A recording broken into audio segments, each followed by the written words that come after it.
ప్రజా ఆరోగ్యాన్ని కూటమి ప్రభుత్వం గాలికి వదిలేసిందని మండిపడ్డారు మాజీ మంత్రి కాకాని గోవర్ధన్ రెడ్డి. పేద మధ్యతరగతి ప్రజలకు మంచి జరిగే మెడికల్ కాలేజీలను కార్పొరేట్ సంస్థలకు కట్టబెట్టడం దారుణమన్నారు.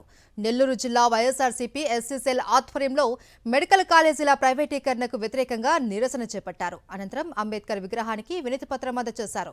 ప్రైవేటీకరణ నిర్ణయం వెనక్కి తీసుకునే వరకు తమ పోరాటం కొనసాగుతుందని స్పష్టం చేశారు వైఎస్ఆర్సీపీ నేతలు.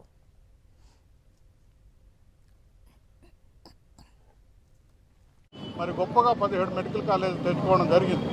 అందులో 5 మెడికల్ కాలేజీలు కంప్లీట్ అయ్యి అడ్మిషన్లు కూడా స్టార్ట్ అయినాయి. ఇంకొక 5 మెడికల్ కాలేజీలు మోర్ దాన్ 70% మరి ఎగ్జిబిషన్లోకి వచ్చేసాయి. మిగతావి కొద్దిగానే కేవలం 6,000 కోట్ల రూపాయలు ఉంటే ఈ రాష్ట్ర భవిష్యత్తు, పేద ప్రజల భవిష్యత్తు, మన విద్యార్థుల భవిష్యత్తు ఎంతో గొప్పగా ఉంటుంది. కపట ప్రేమ ఉన్నటువంటి చంద్రబాబు నాయుడు గారు ఏమాత్రం ఆలోచించకుండా కనీసం శాసనమండలిలో చర్చకి మేము అడిగితే కూడా శాసనమండలిలో ఏం లేదన్నట్టుగా వాతావరణం సృష్టిస్తే మంకు పట్టి మా ప్రీతం నాయకులు జగన్మోహన్ రెడ్డి గారి ఆశయాల మేరకు మేమందరం కూడా నిలదీయడం జరిగింది. జవాబు చెప్పలేక మా మంత్రి గారు పారిపోయే పరిస్థితికి వచ్చింది. జవాబు చెప్పలేకపోయారు. ఒకటే ఈ సందర్భంగా మనవి చేస్తున్నాను, చంద్రబాబు నాయుడు గారికి ఆలోచనే లేదు.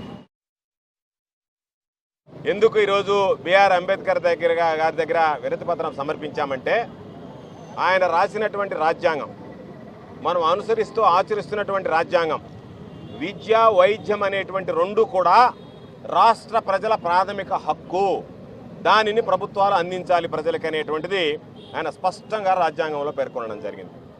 ఈరోజు ఆ రాజ్యాంగ స్ఫూర్తికి విఘాతం కలిగించేటువంటి విధంగా ఎవరు ఎన్ని విధాలు మాట్లాడినా చెమిటివాడి ముందు శంఖం ఊదినట్టుగా నా పని నాదే అన్నట్టుగా చంద్రబాబు నాయుడు ఈరోజు మెడికల్ కాలేజీల ప్రైవేటీకరణకు సంబంధించి రంగం సిద్ధం చేసి ముందుకు వెళ్ళడం జరుగుతుంది.